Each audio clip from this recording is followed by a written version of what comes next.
Comment est-ce qu'on pose une question en français? Tu connais peut-être beaucoup de mots interrogatifs, qui, pourquoi, est-ce que, mais tu n'es peut-être pas sûr de les utiliser correctement. Et pour apprendre une langue, pour apprendre le français, la répétition, c'est essentiel.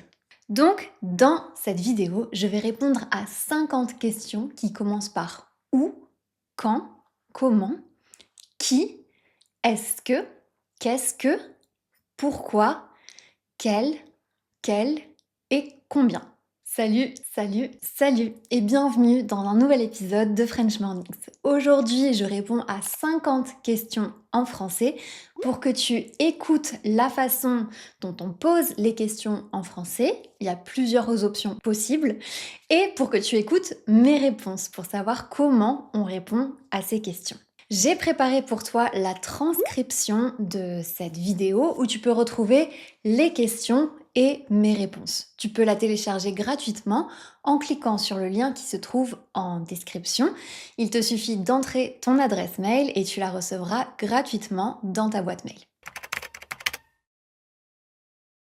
Où nous sert à poser une question dont la réponse va être un lieu, un endroit ou une position. C'est une question à propos de l'espace. On peut aussi dire d'où pour demander l'origine de quelqu'un ou de quelque chose. Où est-ce que tu habites? J'habite à Marseille depuis environ 1 an et quelques mois. D'où est-ce que tu viens? Je viens d'un petit village en Provence, c'est là où j'ai grandi. Où est-ce que tu travailles? Je travaille à la maison. C'est une grande chance de travailler à la maison. Où est-ce que tu vas en vacances cette année? Je sais pas du tout où est-ce que je vais aller en vacances cette année. J'ai rien prévu pour l'instant. J'aimerais bien... Non, je sais pas. J'ai pas de réponse à cette question. Je sais pas ce que j'aimerais faire pour mes vacances cette année. Si on parle d'une façon plus familière, on peut aussi placer le mot où à la fin de la question. Dans ton quartier, tu fais tes courses où? Dans mon quartier, je fais mes courses chez plusieurs commerçants. J'aime bien aller chez le primeur pour acheter des fruits et légumes. Il y a aussi un petit supermarché qui n'est pas très grand parce qu'il est en ville, où je vais souvent parce qu'ils ont la plupart des produits que j'utilise pour faire mes courses. Et après, il y a beaucoup de commerçants plus spécialisés. Donc, il y a une fromagerie, un fleuriste, il y a beaucoup de cafés, etc. Donc, je fais mes courses un petit peu partout chez des petits commerçants. Quand sert à demander un instant précis dans le temps. Ça peut être une date, une saison, une heure, etc. De façon plus familière, plus courante, on peut aussi commencer en posant la question c'est quand. Et si on veut savoir la durée de quelque chose, on peut aussi demander depuis quand. C'est quand ton anniversaire? Mon anniversaire, c'est le 31 octobre. Quand est-ce que tu as créé French Mornings? J'ai créé French Mornings en 2021, donc maintenant ça fait 5 ans. Depuis quand est-ce que tu apprends l'espagnol? J'apprends l'espagnol depuis des années et je pense que j'apprends l'espagnol depuis au moins 2019 et j'ai toujours pas le niveau que j'aimerais avoir. Quand est-ce que tu as le plus d'énergie dans la journée? Le moment où j'ai le plus d'énergie dans la journée, c'est souvent avant d'aller me coucher. Et ça a été un problème pendant longtemps parce que justement je dormais pas autant que je voulais parce que je tournais beaucoup dans mon lit et j'avais pas sommeil. Mais j'ai compris un petit peu comment justement m'endormir plus facilement. Donc j'évite de faire des activités que j'aime trop le soir parce que sinon mon cerveau se réveille. Donc, mais il y a quand même certaines soirées où je sens que c'est toujours le moment où j'ai le plus d'énergie. Si on parle de façon familière, encore une fois, on peut aussi mettre le mot quand à la fin de la question. La dernière fois que tu t'es mise en colère, c'était quand? Je suis quelqu'un qui me met rarement en colère. Ça m'arrive très très rarement d'être en colère contre quelqu'un. Ce qui me met en colère en ce moment, c'est un petit peu l'état du monde dans lequel on vit et principalement les dirigeants des pays qui ont le plus gros pouvoir de décision au niveau géopolitique. Ça me met très en colère parce que j'ai l'impression de voir des enfants de 5 ans qui jouent à faire la guerre et qui se rendent pas compte de ce qu'ils font. Donc ça, oui, ça me met très en colère. Comment? Avec le mot comment, on pose une question sur la façon, la manière ou le processus. Comment est-ce que tu décrirais ton style de vie en ce moment? Mon style de vie en ce moment, il est plutôt chargé. Il a été très très très chargé ces derniers mois. Si vous écoutez mon podcast et si vous êtes inscrit à ma newsletter, vous êtes certainement au courant. Je vous laisse le lien si vous voulez vous inscrire, vous pouvez le retrouver dans la description. Mais j'ai eu beaucoup beaucoup de choses à faire au niveau personnel principalement. Et c'était au niveau un peu médical. J'ai acheté un appartement aussi, donc j'avais énormément de rendez-vous tous les jours, toutes les semaines, pendant plusieurs mois, et ça a été très très lourd à gérer. Pas compliqué, mais assez lourd. Et donc mon style de vie, il était pas génial parce qu'en fait j'avais uniquement ça en tête. Maintenant ça commence à aller mieux, je commence à pouvoir profiter un petit peu plus de mon quotidien. Comment est-ce que tu gères le stress dans ta vie quotidienne? Pendant longtemps, j'ai été quelqu'un qui ne stressait pas beaucoup ou peu. Mais je pense que depuis que j'ai créé French Mornings et que je suis à mon compte, j'ai beaucoup plus de responsabilités qui me créent parfois beaucoup de stress. Et la façon dont je le gère, j'essaye de respirer beaucoup. Quand je sens que vraiment l'anxiété monte ou que je me sens pas très bien, j'essaye de faire quelques exercices de respiration. Le yoga m'aide beaucoup et j'écris aussi dans un journal quand je sens que je réfléchis trop et j'ai l'impression un peu de me vider la tête quand je peux mettre mes pensées à l'écrit. Donc je pense que c'est mes méthodes préférées pour gérer mon stress. Comment s'est passé ton déménagement? Mon déménagement s'est plutôt bien passé, mais c'est quelque chose, pour revenir à la question précédente, qui me faisait un peu stresser. J'avais l'impression que j'aurais pas le temps de terminer tous les cartons, de ranger toutes les affaires avant la date prévue du déménagement. Et même ensuite, quand on rend un appartement qu'on a loué, on doit faire ce qu'on appelle un état des lieux. C'est quand l'agent immobilier vient et regarde l'état dans lequel on laisse l'appartement. Est-ce qu'on a abîmé des choses? Est-ce qu'il y a des choses qui sont détruites, qui doivent être réparées, etc. Il faut faire le ménage, il faut faire attention à ce que tout soit en bon état pour l'état des lieux. Et ça aussi, ça m'a un petit peu stressée. J'avais trop de choses à faire en même temps. Mais au final, tout s'est plutôt bien passé. Ça a été un peu long, mais ça s'est passé sans complications. On va voir maintenant les façons familières de poser une question avec comment on peut aussi l'utiliser au milieu de la question ou même à la fin. Tu t'organises comment pour travailler? Alors pour m'organiser pour travailler, j'aime bien utiliser la plateforme plutôt Notion. C'est une plateforme qui m'aide à communiquer avec mon équipe. Donc on peut planifier à l'avance les vidéos ou les emails, le contenu des cours, etc. Ça nous permet de collaborer et de réussir à travailler en équipe. Donc j'essaye d'être à jour sur mon planning, mais c'est pas toujours le cas. Et j'aime beaucoup aussi prendre de l'avance. Donc je suis quelqu'un qui n'aime pas faire les choses à la dernière minute parce que sinon ça me stresse trop. Donc j'aime bien avoir beaucoup d'avance. J'essaye de m'organiser de cette façon-là pour pas être débordée. Et pour les tournages des vidéos, donc ce genre de vidéos, je les tourne toute seule. Mais les épisodes de podcast qui sont des interviews, je travaille avec Clément qui est, on va dire, un producteur exécutif sur le projet qui m'aide à trouver des invités, à organiser le planning pour les tournages, etc. Et pour la dernière vidéo sur le citron, de ma chaîne. Je travaille avec une amie qui est aussi cadreuse, donc qui filme. Et c'est ça qui nous a permis de créer une vidéo qui moi, m'a beaucoup plu, qui est vraiment différente de ce que j'ai l'habitude de faire, qui est beaucoup plus travaillée et plus intéressante à mon avis. Si vous l'avez pas vue, je vous invite à aller la voir. Et donc c'est à peu près comme ça que je m'organise pour travailler. Le dernier concert auquel tu es allée, c'était comment?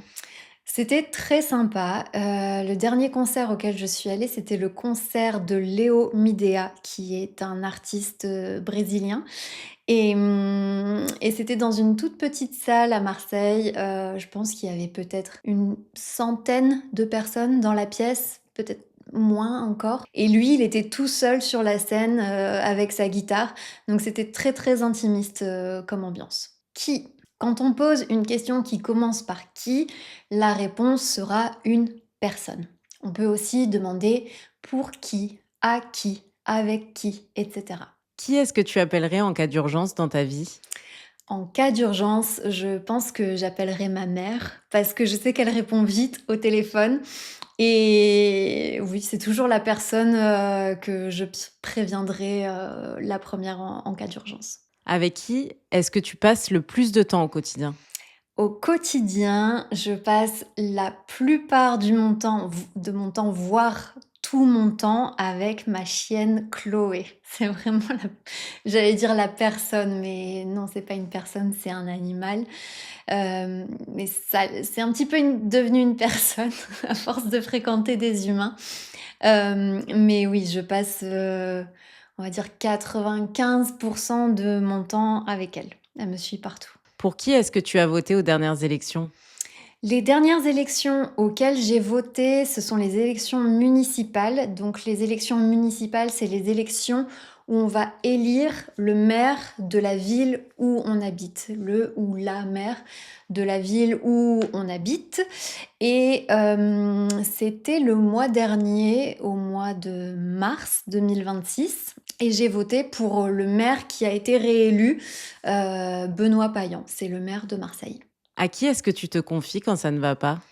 Quand ça va pas trop, quand j'ai pas trop le moral, je me confie principalement à mes amis et si vraiment c'est quelque chose, de plus difficile où, je vais ruminer, c'est-à-dire que je vais beaucoup y penser. Ruminer, c'est un mot intéressant en français parce que c'est ce que font les vaches, les vaches et d'autres animaux. C'est-à-dire qu'elles mangent de l'herbe, elles le digèrent et après, ça va dans un autre estomac, elle le digère à nouveau, etc. Enfin bref, c'est l'idée qu'on refait plusieurs fois la même chose. Et quand on dit qu'on rumine des pensées, c'est qu'on y pense en boucle, on y pense souvent. Et on y pense encore et encore.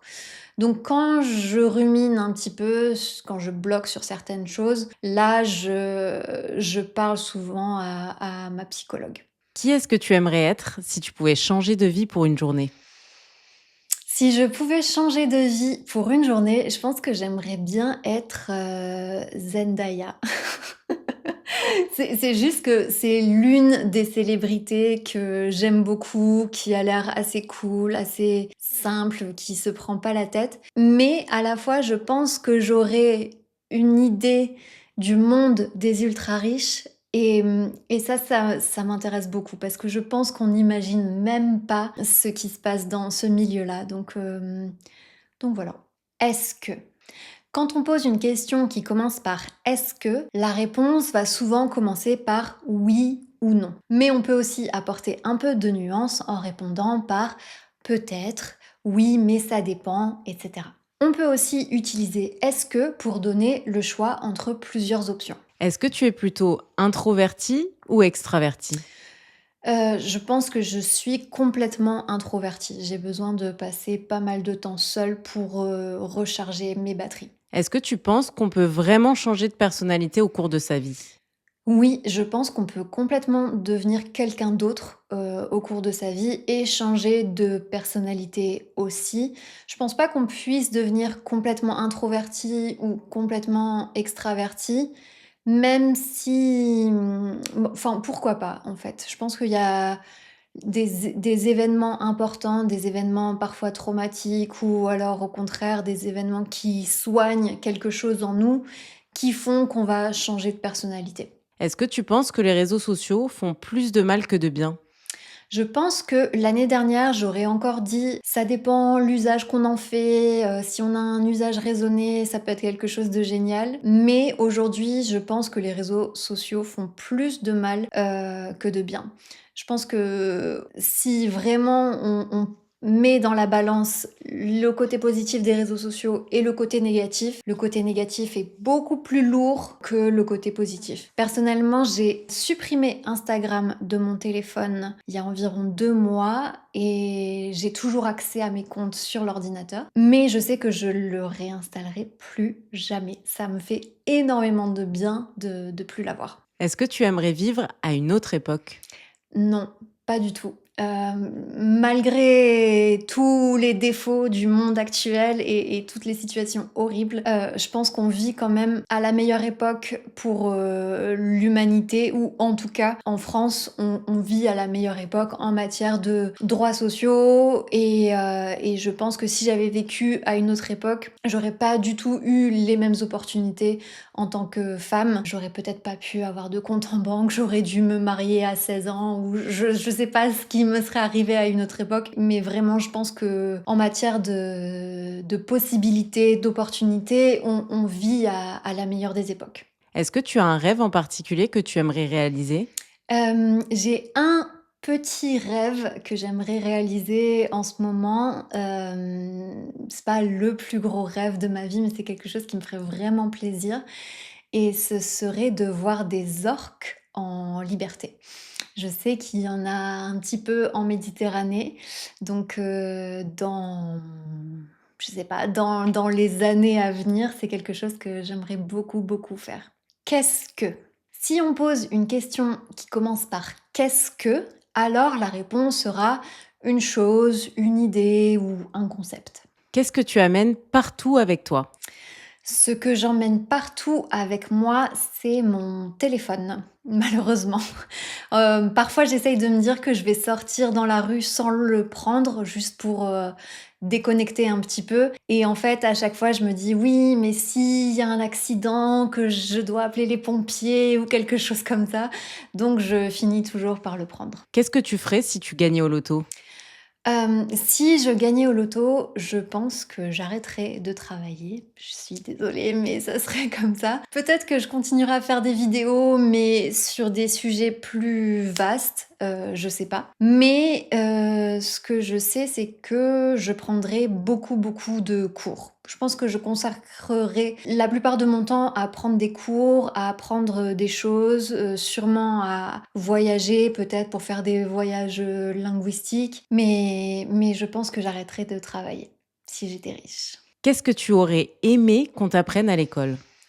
À l'école, il y a beaucoup de choses que j'aurais aimé qu'on m'apprenne. Je pense que j'aurais aimé que les cours de biologie soient un petit peu plus orientés vers la médecine. Parce que je trouve qu'il y a beaucoup de choses qu'on pense savoir et qui sont un petit peu des idées fausses, des idées qui sont répandues et qu'on partage, qu'on répète sans trop réfléchir. Mais voilà, peut-être les soins de premier secours, ou alors que faire quand on est malade, ou les maladies les plus courantes chez les humains, ce genre de choses. Je trouve qu'on n'en parle pas beaucoup à l'école, alors que ça peut être intéressant. Et j'aurais aussi aimé apprendre plus de choses sur l'économie et sur l'administratif. Je trouve qu'une fois qu'on arrive dans la vie d'adulte, on se retrouve avec des responsabilités dont on nous a pas beaucoup parlé. Il faut remplir beaucoup de formulaires, des déclarations d'impôts, enfin plein de choses. On est parfois un petit peu démunis, on n'a parfois pas les outils, on n'a parfois pas les connaissances pour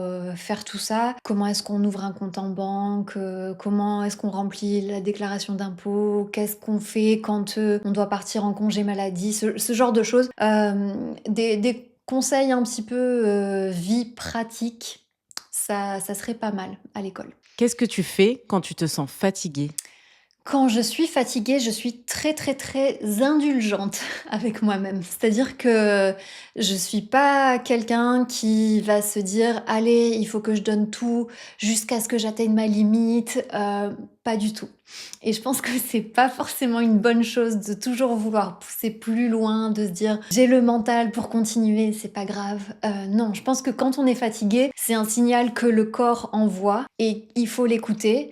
Donc si je suis fatiguée, je vais essayer de dormir plus longtemps, d'accumuler plus d'heures de sommeil. Si je suis vraiment trop fatiguée, je vais peut-être prendre un jour off, ne pas travailler de la journée pour ensuite me sentir mieux. Mais je pense que c'est un petit peu la même chose que quand on est malade. Si on est malade et qu'on se dit c'est pas grave, je vais continuer à travailler, etc., on va être malade plus longtemps, donc moins efficace plus longtemps, alors que si on prend le temps de se reposer vraiment, on va guérir plus vite et donc devenir plus efficace plus tôt. Qu'est-ce qui te fait peur dans la vie? Je pense que ce qui me fait peur dans la vie, c'est qu'il arrive des choses aux gens que j'aime, à mes proches. Je pense que c'est ça qui me fait certainement le plus peur dans la vie. Mais à part ça, pas grand-chose. Pourquoi? Si on pose une question qui commence par pourquoi, on va répondre en répondant parce que, ou bien plus rapidement parce que. Et la réponse qu'on va donner sera la raison ou la cause de la question qui a été posée. Pourquoi est-ce que tu as créé French Mornings? J'ai créé French Mornings principalement parce que je voulais être à mon compte, je voulais être indépendante et je voulais travailler pour personne d'autre que moi. Et la raison secondaire, c'est parce que aussi j'aimais beaucoup les langues, j'aimais enseigner et j'aimais faire des vidéos. Pourquoi est-ce que tu aimes apprendre des langues? Parce que je déteste quand je comprends pas les gens qui ont une conversation à côté de moi. En fait, ça m'énerve quand il y a des gens qui sont en train de parler et que je peux pas comprendre ce qu'ils sont en train de dire. C'est quelque chose, je sais pas, que je supporte pas, que je trouve un peu bizarre. Je me dis qu'on est tous humains et donc on devrait tous réussir à se comprendre. Et pourtant, le fait de parler des langues différentes, ça nous empêche de nous comprendre. Donc c'est ça aussi qui me plaît dans l'apprentissage des langues, c'est que une fois qu'on a appris une nouvelle langue, on est capable de parler avec plus de personnes que ce qu'on aurait pu à la base. Et en apprenant de plus en plus, on élargit son cercle, son champ des possibles à chaque fois. Donc je trouve ça génial. Pourquoi tu as un chien? J'ai un chien parce que je peux me le permettre, parce que je travaille à la maison, donc j'ai le temps. Financièrement aussi, je suis capable de m'occuper du chien. Donc ce sont les deux raisons, ou en tout cas les deux critères très très importants avant d'avoir un chien. Parce que sinon, la raison principale, je pense, c'est que je trouve que la vie est plus belle quand on a un chien. On va parler avec beaucoup de personnes dans la rue simplement parce qu'on a un chien, qui vont commencer à commenter ce qu'il est en train de faire ou son apparence, etc. Et tout de suite, ça va créer une conversation. Donc c'est vraiment très chouette. Et puis les chiens, ils sont tout le temps heureux. Donc c'est très positif d'avoir un chien dans sa vie, en fait. On le regarde, il est content. Donc nous, on l'est un peu plus aussi. Pourquoi est-ce que tu es végétarienne? Je suis devenue végétarienne principalement parce que, écologiquement parlant, c'est bien meilleur pour moins produire de gaz à effet de serre, etc., de ne pas consommer d'animaux. Et c'était ma première raison. Et ensuite, je me suis aussi beaucoup intéressée aux conditions des animaux. Et donc, j'ai décidé d'arrêter de manger des animaux, tout simplement parce que c'est très facile de vivre sans manger d'animaux. Ça me pose aucun problème au quotidien, donc je préfère ne pas contribuer à toute la souffrance, toute la torture, voilà, l'élevage, etc. On sait tous que c'est assez horrible. Même les animaux qui sont élevés dans de bonnes conditions finissent dans des abattoirs où ils connaissent une faim affreuse. Donc voilà, l'alternative est très très simple et ça me pose aucun problème. Pourquoi est-ce que tu as supprimé Instagram? J'ai supprimé Instagram parce que je trouvais que je passais beaucoup trop de temps sur mon téléphone et j'ai envie de retrouver une vie, pas forcément plus analogique, mais une vie qui se passe un peu plus dans le monde réel et moins dans le monde virtuel. Donc supprimer Instagram de mon téléphone, ça m'a beaucoup aidé. Quel? Quand on pose une question qui commence par quel ou quel, Q-U-E-2-L-E au féminin, on propose de faire un choix entre plusieurs possibilités. Si on parle de manière plus familière, on peut aussi commencer ou terminer la question en demandant c'est quoi. Quel est ton Disney préféré? C'est très difficile de choisir mon Disney préféré. Je pense que, j'aime, à égalité Aladdin et Hercule et Cusco aussi. Quelle est ta pièce préférée dans ta garde-robe? Ma pièce préférée dans ma garde-robe, c'est une veste en tapisserie un petit peu très épaisse avec des broderies, du fil doré. Elle est très très chargée, inspiration un petit peu marocaine, etc. Je la trouve trop belle et c'est ma pièce préférée.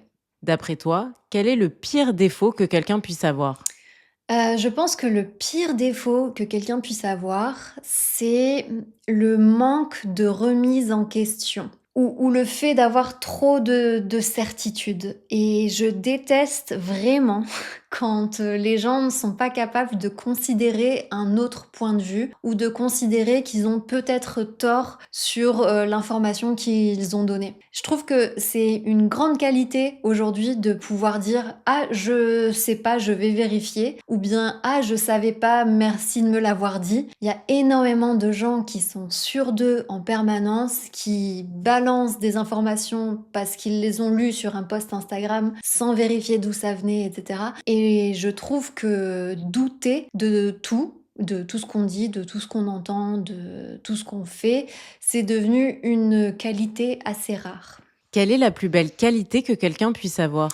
L'une des plus belles qualités qu'une personne puisse avoir, d'après moi, c'est la générosité et je pense que c'est très important de partager, d'être généreux dans ce qu'on partage. On va peut-être penser à l'aspect financier principalement, mais pas uniquement, je pense, dans le partage des connaissances, dans le partage, des compétences, de vouloir transmettre un petit peu, ça aussi c'est une belle qualité. C'est quoi ta série préférée? Il y a énormément de séries que j'aime beaucoup. J'aime beaucoup Game of Thrones et House of the Dragon. Donc ces 2 là font partie de mes séries préférées. Mais en ce moment, je regarde aussi, The Pitt. C'est une série médicale et j'aime beaucoup. Si tu pouvais faire un autre métier, ce serait quoi? Hem, J'en ai aucune idée. Je sais pas du tout ce que je pourrais faire comme autre métier. Peut-être quelque chose, dans l'artisanat, créer quelque chose avec mes mains, si j'avais plus de temps, j'aimerais, développer un petit peu plus mon côté créatif, artistique. Peut-être ça. Quelle est la chose que tu aimerais faire, mais que tu ne feras jamais? La première chose qui me vient en tête, c'est un saut en parachute. Donc c'est quand on saute d'un avion et qu'on a ensuite un parachute qui s'ouvre. Je pense que j'aimerais bien le faire. En fait, non, je pense que j'aimerais savoir ce que ça fait de le faire, mais je me dis: «Pourquoi prendre le risque?» Quel est le meilleur conseil que tu puisses donner à un élève qui apprend le français? Le meilleur conseil que je puisse donner à un élève qui apprend le français, c'est de tomber un peu amoureux de la culture française. Donc c'est peut-être difficile à faire, mais je pense qu'une fois qu'on aime vraiment la culture du pays, de la langue qu'on apprend, on a toujours une raison de continuer à pratiquer, de continuer à étudier, de se rappeler pourquoi on a vraiment envie d'apprendre cette langue. Et si on n'a pas cette raison, c'est très difficile de rester constant dans son apprentissage. C'est quoi la décision la plus difficile que tu aies eu à prendre? Désolée, la lumière est très bizarre. La décision la plus difficile que j'ai eu à prendre, c'est difficile à dire. Je pense que j'ai eu la chance de pas avoir ce genre de choix à faire. Jusqu'à maintenant, toutes les décisions que j'ai prises, elles ont pas été si difficiles. Il y a peu de choses que j'ai regrettées et là, même en y pensant maintenant, je vois pas ce que ça peut être donc non, j'ai pas pris de décision difficile dans ma vie. Bon, désolée, la lumière devenait un petit peu trop bizarre, donc j'ai changé le plan. Ce qui te plaît le plus dans la vie aujourd'hui, c'est quoi? Ce qui me plaît le plus aujourd'hui dans ma vie, c'est la liberté et je pense qu'en devenant entrepreneuse, c'est vraiment ce que je recherchais, c'est-à-dire que je voulais travailler pour personne d'autre que moi, je voulais pas rendre de compte à personne d'autre que moi. Je voulais que, si quelque chose se passe mal, si quelque chose était compliqué, que ce soit moi la seule responsable et pas quelqu'un d'autre. Ça me convient vraiment très, très bien. Combien? On va poser une question avec combien pour demander la quantité ou bien le prix de quelque chose. Combien coûte une baguette de pain? À côté de chez moi, à la boulangerie où je vais, la baguette de pain coûte 90 centimes et c'est un très bon prix parce qu'on en trouve, beaucoup à 1,20 € et je trouve que c'est très, très cher. Combien de temps par semaine est-ce que tu étudies l'espagnol? Ça dépend des semaines. Il y a des semaines où, j'étudie un petit peu plus que d'autres, mais très souvent, j'écoute un podcast le soir, peut-être un ou 2 épisodes. Donc imaginons que je le fasse tous les jours, je dirais entre 3 et 4 heures par semaine. Combien de personnes est-ce que tu considères comme tes amis proches? J'ai la chance d'avoir beaucoup d'amis que je connais depuis très longtemps et je pense aujourd'hui que je vais pas compter, mais j'ai entre 5 et 8 amis proches, certainement. Combien de fois par semaine est-ce que tu fais du sport? J'ai repris le sport, de manière régulière très récemment et j'essaie d'y aller 2 à 3 fois par semaine. Et comme on l'a vu précédemment, de manière plus familière et plus courante, on peut aussi utiliser combien en le plaçant dans la phrase. Pour ça, on va faire une phrase affirmative et lever la voix pour faire comprendre qu'on pose une question. Tu as voyagé dans combien de pays? Je pense que j'ai voyagé dans une vingtaine de pays. Je vais essayer de vous les dire par continent, comme ça vous me direz si votre pays est dans la liste. Donc j'ai été au Mexique. On va commencer de gauche pour aller... On va commencer de l'ouest pour aller vers l'est. Donc j'ai commencé par l'Amérique, Europe, Afrique, Asie. On va faire ça. Donc en Amérique, j'ai été au Mexique, au Panama, au Brésil, et c'est tout. Ça fait 3. En Europe, j'ai été en France, en Angleterre, en Belgique, en Allemagne, aux Pays-Bas, en Suède. Si on redescend, j'ai été en Suisse, en Italie, en Espagne, au Portugal, 10, en Albanie, en Grèce, en Bulgarie, donc 13 pays en Europe. En Afrique, j'ai été au Maroc, au Kenya, en Tanzanie, en Zambie et en Afrique du Sud, 5. Et en Asie, j'ai été en Turquie et au Sri Lanka, c'est tout.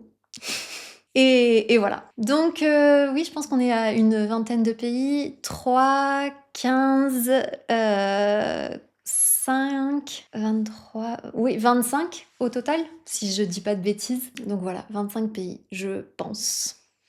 C'est la fin de la vidéo. N'oublie pas que tu peux télécharger la liste des questions et des réponses gratuitement en cliquant sur le lien en PDF. Et si tu as aimé cette vidéo, je te laisse avec ma vidéo d'il y a 2 ans où je réponds cette fois-ci à 100 questions en français.